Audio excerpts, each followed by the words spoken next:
again? Yeah, got to get back in there and try to make the team again now. So I'm sure there's going to be plenty of guys coming out of the woodworks when it comes to the World Cup time. So it's been a goal of mine for a while now, and it'll be something pretty awesome to be a part of.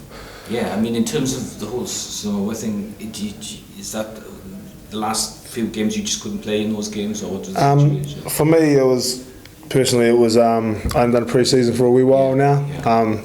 I thought it'd be quite nice to freshen up, have a bit of time off, and actually come back into a team, Scarlets, and sort of same time as everyone else, and learn at the same time as they have. I found the last couple of seasons I've sort of came into the season learning from I'm getting there game one or whatever. So I just want to try to, I suppose, hit the ground running and give myself a shot to play the best I can. Yeah, because the first season, I suppose, you came in after, or was it the after your own tour, the Wales tour? Yeah, first season was big after Super, and then after ITM, and then bouncing straight into that, and then had Samoa stuff and had a break, and I think I was back a week before the first game or something. So it's quite nice just to get to know everyone and just learn at the same pace as everybody else. Yeah. How have you found it so far?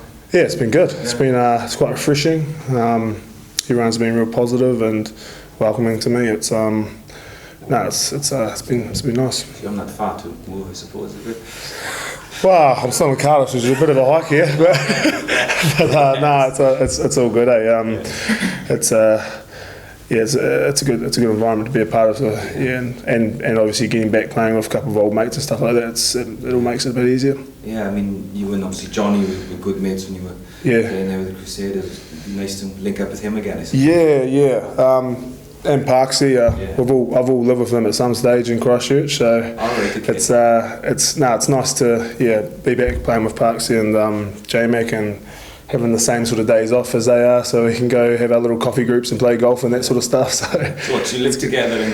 We don't live together now. They live for their partners. We're all about a 5-minute walk from. I could throw a stone at Parc y's apartment if I wanted to, so you better not get too cheeky or whatever.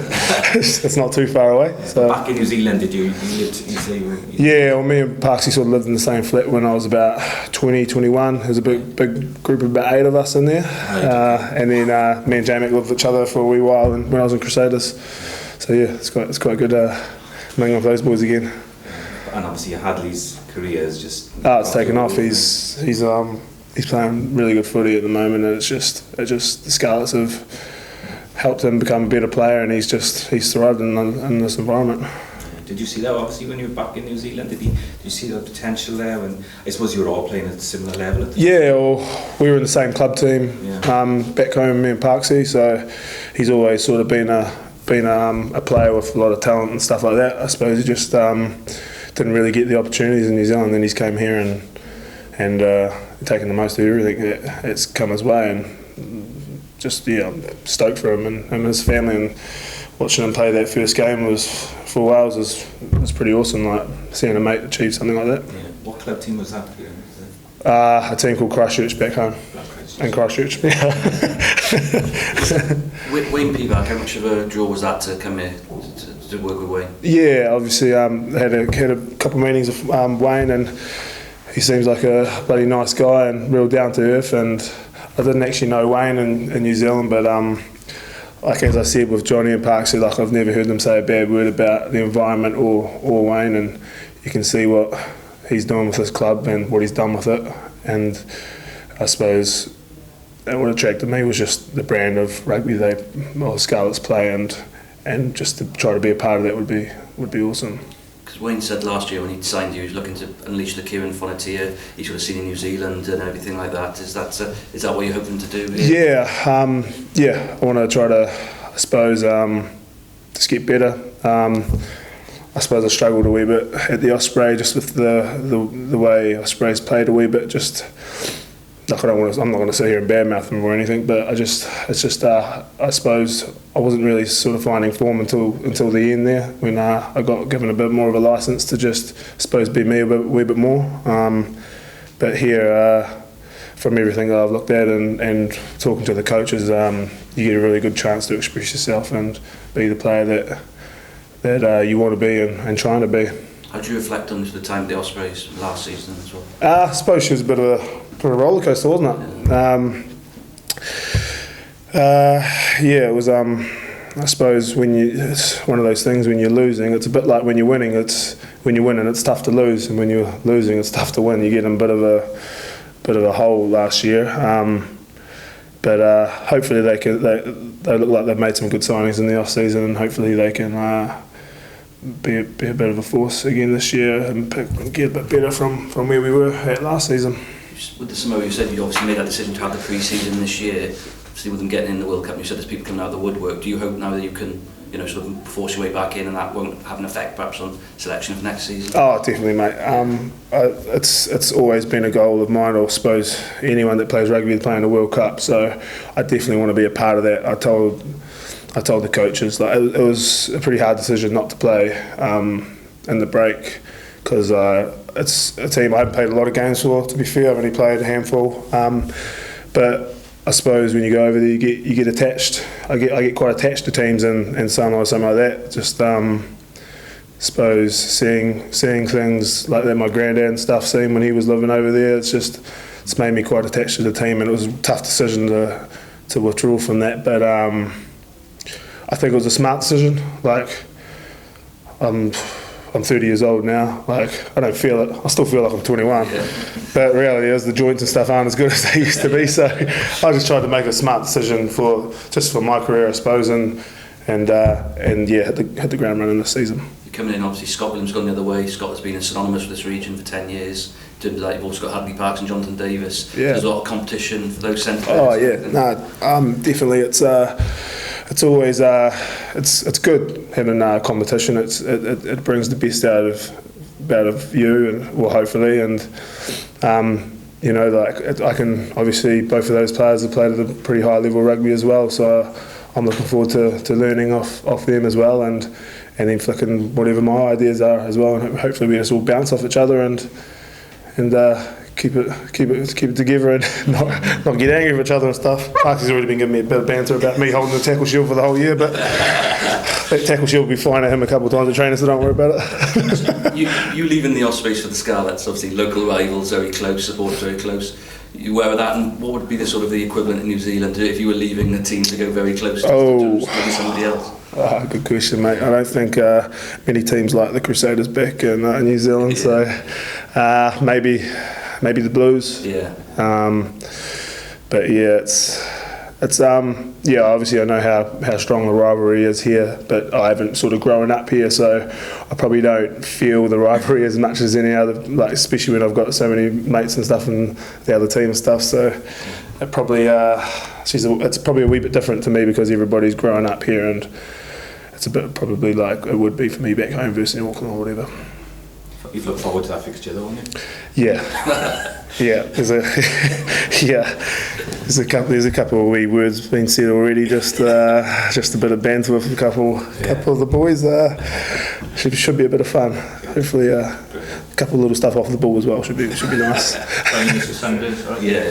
Obviously, last few seasons, Scarlets have been competing to win silver, and obviously they won it at Pro 12 a couple of years back. Obviously, the Ospreys have struggled the last few years.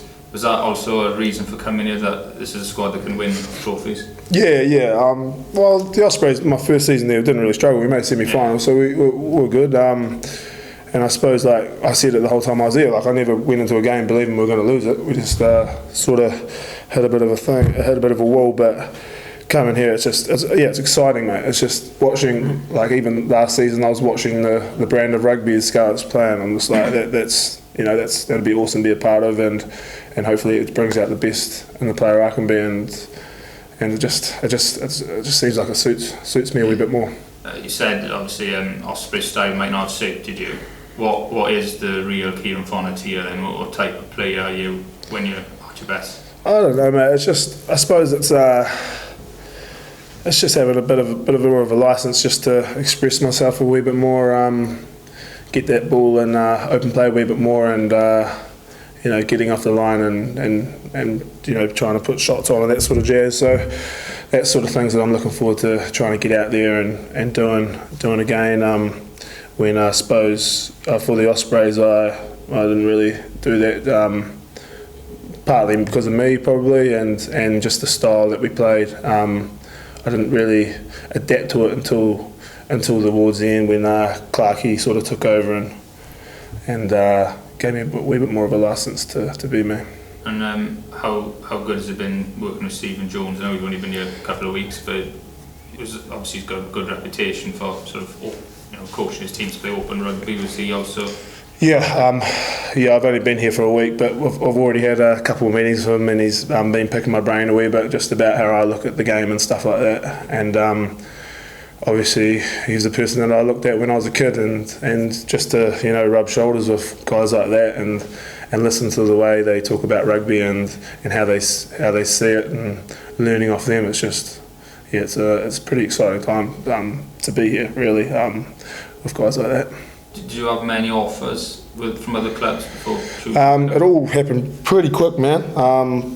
It came out pretty quick as well. I didn't really have a heap of time to digest it, but it all sort of was all within about a week. I wasn't really in the market for too long, to be fair.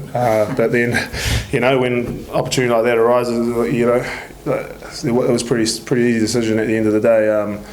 Going and being with old mates again and playing this brand of rugby. Do you think this squad can win silverware this season? 100%, mate. But I'd say that with any team I'm in. If you don't go to a team to not believe, like as I said when I was with Ospreys, I genuinely thought that we could win silverware as well. But yeah, you look at the calibre of the players here, and it's pretty exciting looking team, and I know that everybody wants to go one step further than they did last season, so yeah, it's exciting. Have you played with or against Blair Thompson before? Played against him.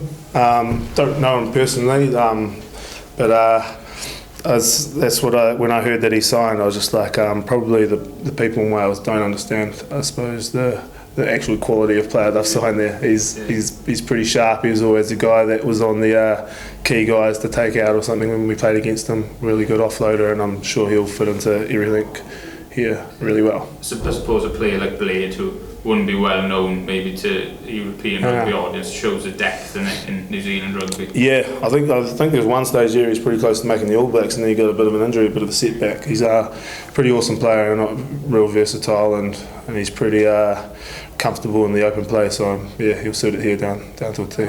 With obviously Wayne signed you and he's going to go to Wales, what's your thoughts on that appointment, and does that is it disappointing for you that obviously you'd be happy for him, but obviously you signed for him? So. Oh mate, I'm just excited to work for him for a year. Yeah.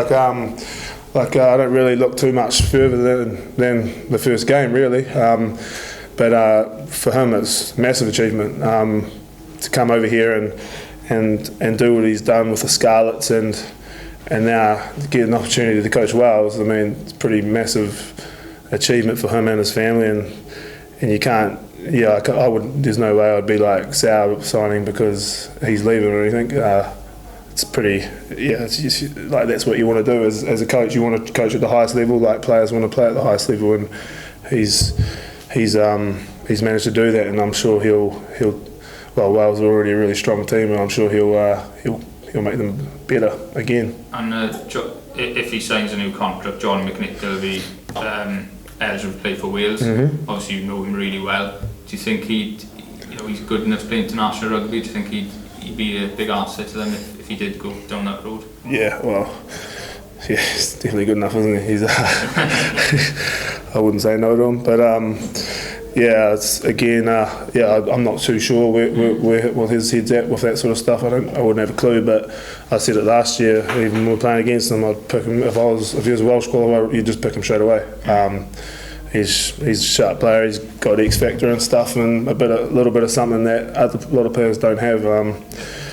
It's quite nice not to see him running back at me this year. To see how we running. Well, trying to run with him, but probably back about 10 metres. But no, it's he's definitely a quality player and can play at that level easy. Will it be nice as well that you're not going to get any sort of a boost from him? If Scarlets beat Ospreys last year, he must have given you a bit of banter. Yeah, nah, he doesn't tend to abuse me because he knows I'm quite snappy of that sort of stuff, so he leaves me to it. But it's definitely going to be nice playing with mates like Johnny again, and we sort of bounce off each other really well, and we're really tight off the field and on it. So it's just nice. You tend to, I suppose, with guys like Johnny, like you tend to just naturally do stuff that you might not do if you're not as close to someone. You'll go to that harder place in the field because you're playing with your mates and stuff. So I'm really excited to play with him again. Cheers. Just one thing on the Samoa thing, in terms of off the field, just debates about sort of tier 1 nations, tier 2. What's it like sort of playing for Samoa in terms of on and off the field, and sort of you don't have the sort of resources that some of the tier 1 nations have? Look, we just get about our business, you know. There is obviously, depending on where you're playing, like if you play in England or whatever, you get really well looked after with facilities and stuff. But if you're in, I don't know, Romania or whatever, she's a little bit different. And obviously you've seen probably a lot of those things, or it was Zimbabwe or whatever, sleeping on the. Yeah, it's just, I don't know. It's a tough one to put your finger on. But yeah, I don't even really know, man. It's a tough one. But you know, like they're tier 1 teams for a reason. Like, so you can't complain too much. Like if you wanna get looked after and treated like really well, you got to play well, and you got to, I suppose, earn the right to do that sort of stuff. So you know, we'll have to get together and hopefully put together a good leading into the World Cup, have a good World Cup, and then you know you might get treated a wee bit better with that sort of stuff. Samoa got a bit of history in World Cups as well, haven't Yeah. Oh mate, it's amazing. Like if you just look at the player pool of the Samoa, like once it comes to World Cup, I'm sure we'll be able to put a really good team together and be really competitive. There's been signs of it over the last wee while. Just about beat Scotland, just about beat Wales as well, and Samoa. We're heading in the right direction and where we want to go, and now we're sort of starting to keep the same sort of core of players. Who knows what could happen. Just your grandfather, that's the link? Yeah, that's where I get the Samoan from. You probably can't tell too much, but might stick out like a sore thumb on the field, but it's alright. Good stuff. Cheers guys.